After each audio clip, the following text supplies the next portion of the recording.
Thursday, October 10th or 11th, I think 11th. I slept like crap last night because of the fucking hurricane.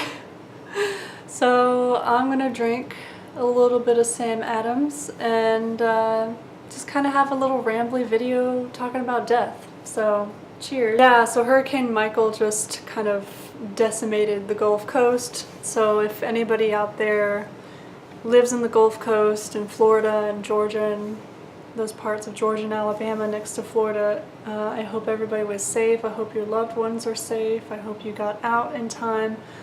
I'm further northeast up in Georgia, so by the time it reached us, it was just a tropical storm.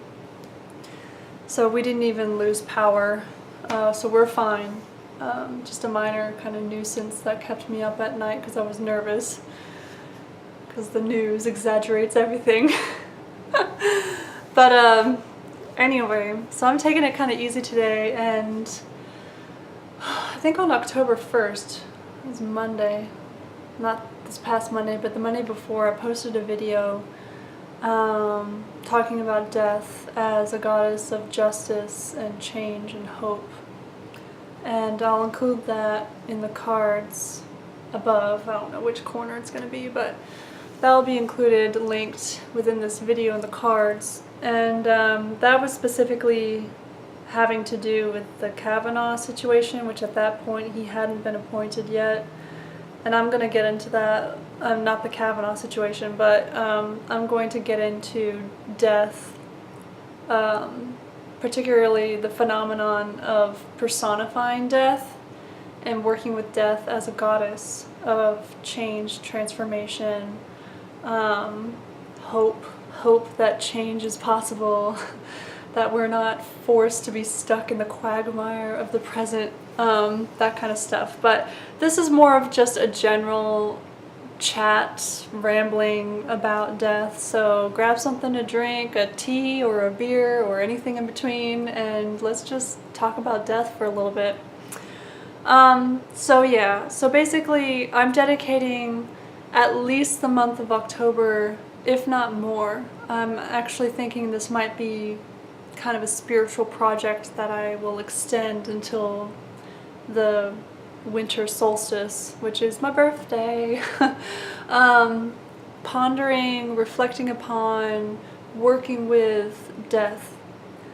Death as an idea, physical death itself, my emotions wrapped up around physical death, my own imminent demise, my personal experiences with death, and death as a goddess of change, hope, and justice. So it's been already, I mean, it's only October 11th, and it's already been a fairly intense journey working with death in so many different ways, and just kind of surrounding myself, purposefully surrounding myself with the theme of death in order to work through my own personal issues and emotions, but find hope too. So death is kind of one of those things that unites everybody, because it's the great equalizer. We're all gonna die, right? Whether you're a multi-millionaire or billionaire, or you're homeless and living in poverty, you will die. No matter where you live, no matter what era you lived in, no matter your socioeconomic status or your background, you will die. And I think the awareness of our inevitable demise, our inevitable death, is kind of what makes us human.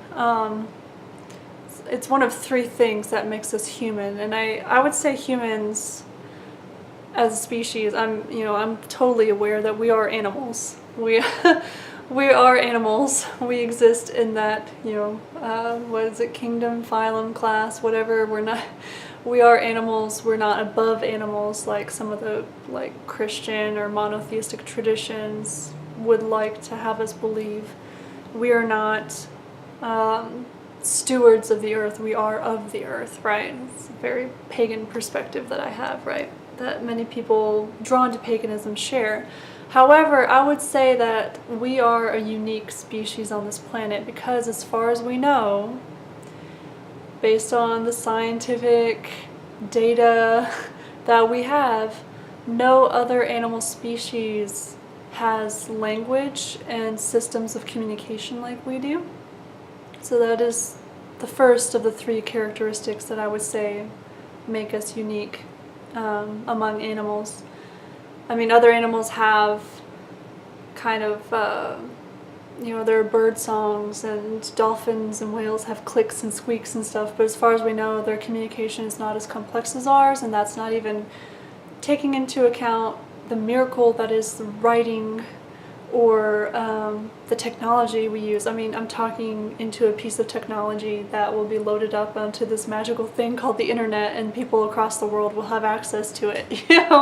What other animal can do that? So the complexity of our communications, our drive for creativity, and creativity in a very broad sense, creativity as in innovation, not just, traditional fine arts or painting, but I think we all have a drive within us to be creative, whether that's in personal projects around the house and making quilts or knitting or painting or cooking, or in my case, my main creative drive expresses itself in my academic research, because I look at this chaos of all these different resources and archival resources and theories and stuff, and I weave them together into something new, right?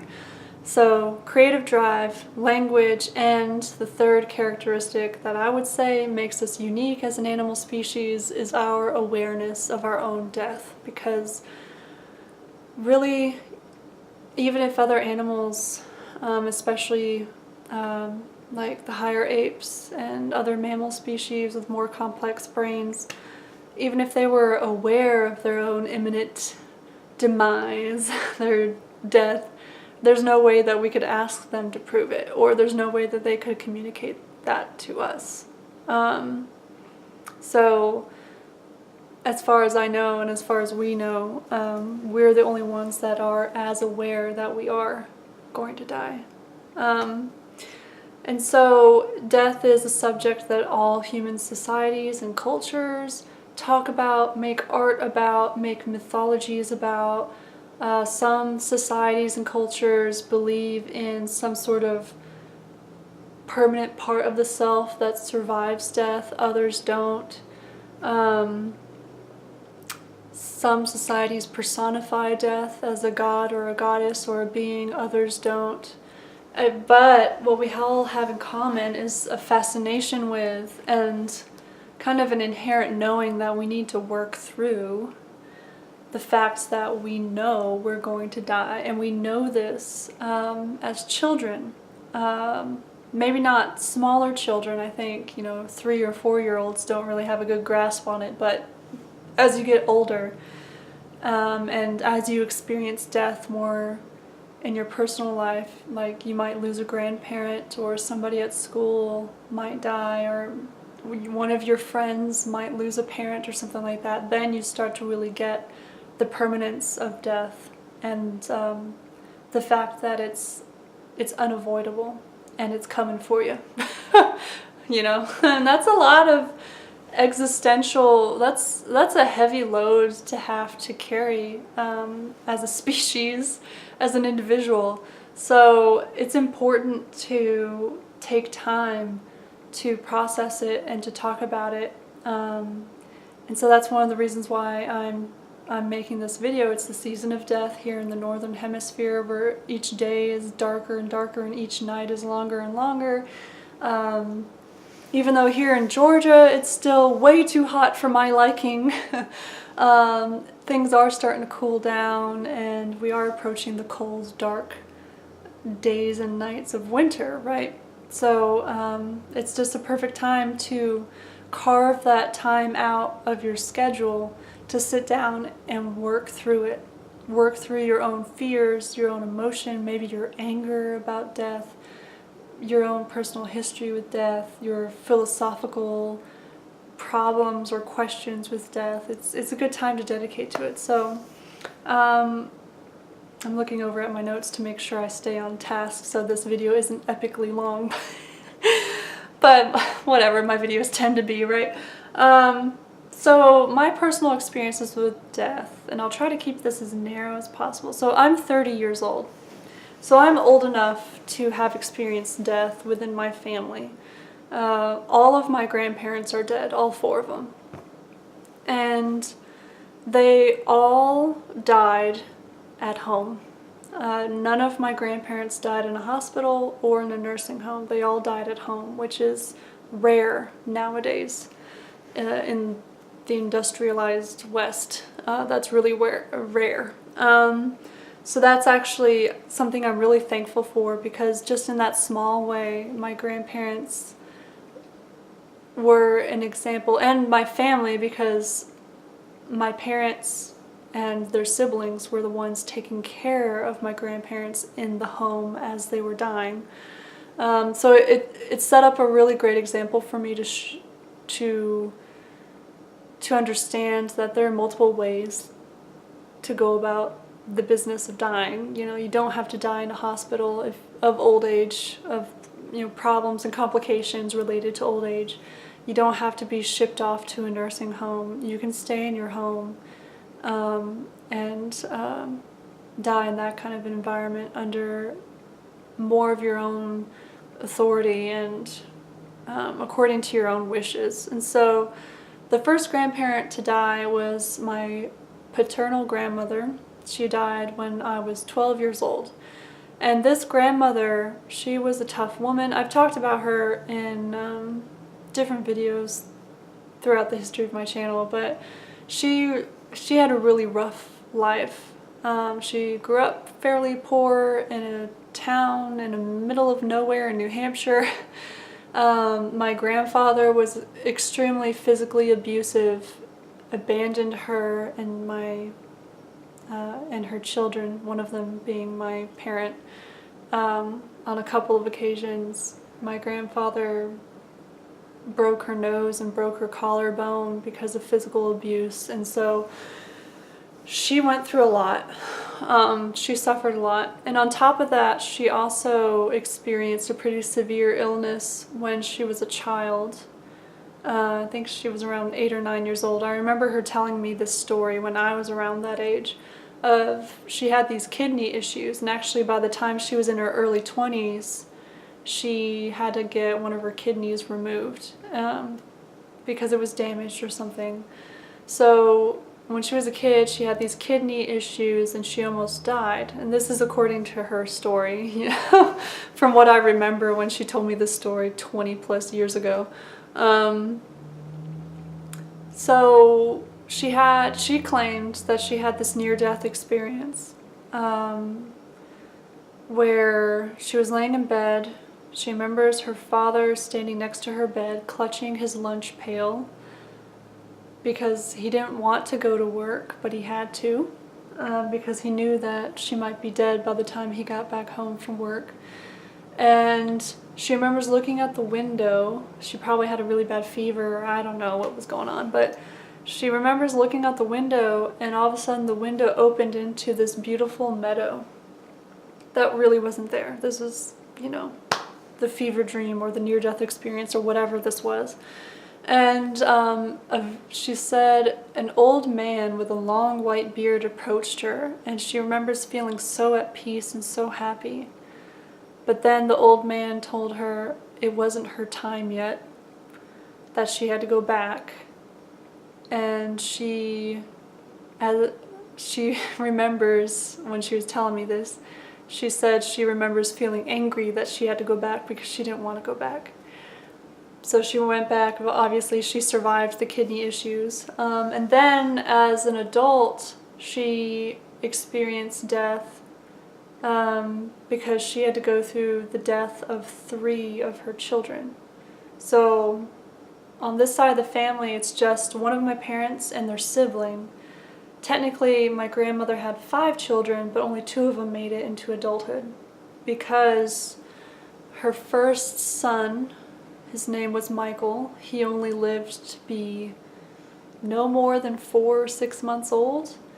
And I've heard different stories as to the reasons why he died. I mean, we're talking about the early 1950s, I think like 1951, so Lord knows what was going on. But I heard one story that said he was born with a heart condition, and then I heard another story that said he died of some sort of fever.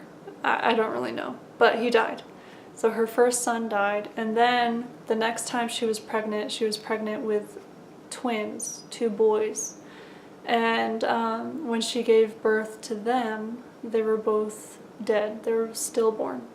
So she lost the first 3 children she had. So those were her experiences with death. And I think those experiences had a really deep impact on her because she was really witty and she was very independent thinking. She had to be because times were tough, and you know, when my grandpa decided to run off and abandon her with the 2 kids, she had to do all the heavy lifting of making sure there was food on the table. And so this is the same grandmother whose tarot cards I now own. She owned the Hoi Polloi deck. I have no idea how she used the cards or how often she used the cards or if she considers herself a tarot reader or not. I don't know. But I inherited her tarot deck. So fast forward to when she was 69 years old, she was diagnosed for the 2nd time with cancer. She had lung cancer first because she was a smoker. I mean, everybody back in those days smoked. Nobody knew it was bad for you, partially because the tobacco companies tried to suppress that information, but back in those days, everybody smoked. She smoked throughout all of her pregnancies. You know, it was the 1950s. Like, anyway, that was more normal and accepted back then. But she was a smoker from the time she was a teenager up until the last few years of her life. So she developed lung cancer. She had half of her right lung removed, and then a few years later the cancer returned, but this time it was in her pancreas. They went in to surgery to see if they could remove it. They discovered it was too much, it had spread too quickly. Her only options were to maybe try chemotherapy, but at that point she said, no, I'm done. I'm just going to let it take me. So that was also a really important lesson for me to learn as a 12-year-old that you can choose death, because so much of our Western culture and society approaches death through taboo and fear. Like, you're not even supposed to say death. You're supposed to say, oh, so-and-so has passed away. You can't say they're just dead. They passed away, you know. We skirt around and talk around the issue. We embalm our dead so that way we try to make them look like the living. We ship the body off to a funeral home and let them take care of it instead of preparing the body ourselves. You know, the bodies of our loved ones. It's very rare nowadays for people to host a wake and host the dead body of their loved one in their home. Everything is like, ooh, we can't touch it. It's something we're supposed to avoid. We're supposed to fight it. Like, and under Christianity, for example, I know for sure, in the Catechism of the Catholic Church, you can't even choose to end your own life. And I don't want to get into suicide too much, although I will, talking about the death of my partner's father, because he did take his own life. But I'm talking more about dying with dignity, like those kind of movements for people who are dying of untreatable diseases, their right to choose the manner of their own death, their right to choose to just end things on their terms. And it's not assisted suicide, it's just dying with dignity, right? And I'm pro that, and I would hope that someday if I discovered I had this incurable disease or my body was being ravaged by cancer, I would like to end things on my own terms and avoid pain if I can. So, but there are some, at least in this country, there's a lot of Christian doctrines and dogma that say you can't do that because it's up to God. Well, what about those of us who don't believe in that God?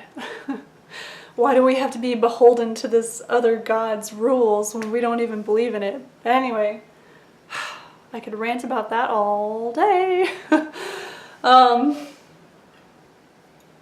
So there's a taboo and a fear of death. You're supposed to, and it's been drilled in your head, you're supposed to do everything you can to avoid it.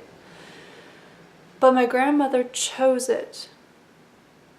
And maybe it's because she knew resistance was futile at that point, but I think she was also tired because of the hard life she had, and she was ready to go. And so the doctor, this happened in January of 2000. The doctor gave her at most 6 months to live. Sure enough, June 8th of 2000 was the day that she passed. And I was there. I saw her die. I was standing by her bed because she died at home, but there was hospice care, like end-of-life care. So she was in this kind of hospital bed thing that was in the living room of the home. And I was standing by her bedside as she exhaled for the last time. And that was one of the most formative experiences of my life, especially at the ripe old age of 12, to not just know that like grandma or grandpa died, but to see them die, to see them exhale, and to see the body kind of relax, and to know that they're gone. It's a very privileged experience to have, especially under those conditions. I know death, for way too many people, death is not pretty. Death can be violent. Death can, it can be the result of an act of violence acted upon you. It can be gruesome. It can be brutal. But the death of my grandmother, it was under her terms. It was at her home. And it happened when she was ready for it to happen. And so that, it was just so beautiful. I mean, I don't really have the words to fully explain that. You just kind of have to, if you haven't seen someone die peacefully like that under their terms, it's kind of hard to explain. And it really happened at a really formative moment for me, and I will always carry that memory with me and cherish it, because even though I was really, really sad and scared, I almost instinctively knew as a kid, as a prepubescent kid, that that was something important. So that, I guess in a nutshell, that would be my personal experience with death. As far as kind of branching out to include my partner, his experience with death, I mean, he lost a grandparent before he came to the United States to study. So his father's death wasn't the first time he was touched by death within the family, but it was the hardest, I would say. And I've asked him permission if I could talk about this, and he said yes, so it's okay. I'll keep things general though. So my partner came to the US in early 2010, January of 2010.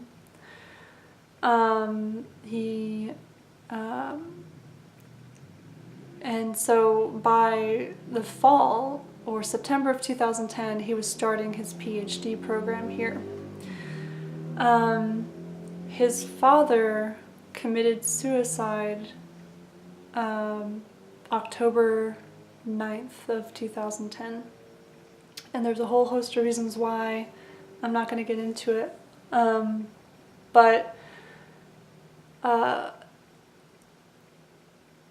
I never got to meet my father-in-law because he died October 2010. My partner and I didn't meet until January or February of 2012. But my partner at that time, because he had just started his PhD program, his visa paperwork was in the process of being renewed and stuff. And also, he didn't have the money to fly back to Chile, so he couldn't even go home for his own father's funeral. And, you know, he was under a lot of pressure. He was here by himself. He was new to the program, new to this university. He was still learning the language. He didn't really have a good grasp on English yet. And so on top of all of that, to find out that your father died, I can only imagine how hard it was for him. And actually, I think about my father-in-law a lot, even though I never met him. I think about the circumstances surrounding his death, and I wanted to touch on suicide here because it's another one of those taboos that we're not supposed to talk about because, you know, under dominant Christianity, for example, the Catholic belief, according to the Catechism of the Catholic Church, the Catholic belief is that you go to hell if you commit suicide because you've gone against the will of God or whatever. And so that kind of legacy is still with us, whether you were raised Catholic or not.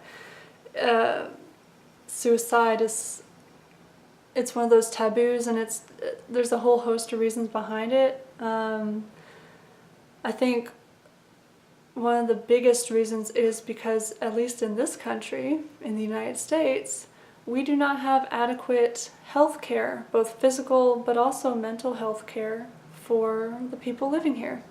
I myself have experienced this. One of my parents has bipolar, my sibling has bipolar, my other parent has trauma. Well, the parent with bipolar has bipolar and PTSD. The other parent has dealt with trauma and physical abuse growing up and stuff, and poverty.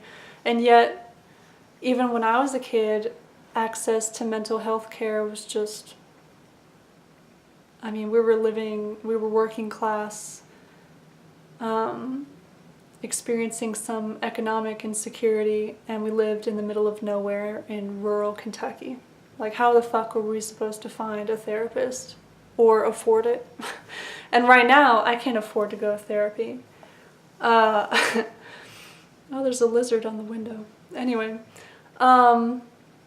so yeah, I just wanted to touch on suicide because in a way, I think all of our lives have been touched by suicide, whether it's just the theme of suicide or the idea of suicide, or maybe you've known someone, or in your family someone has committed suicide, or you yourself attempted.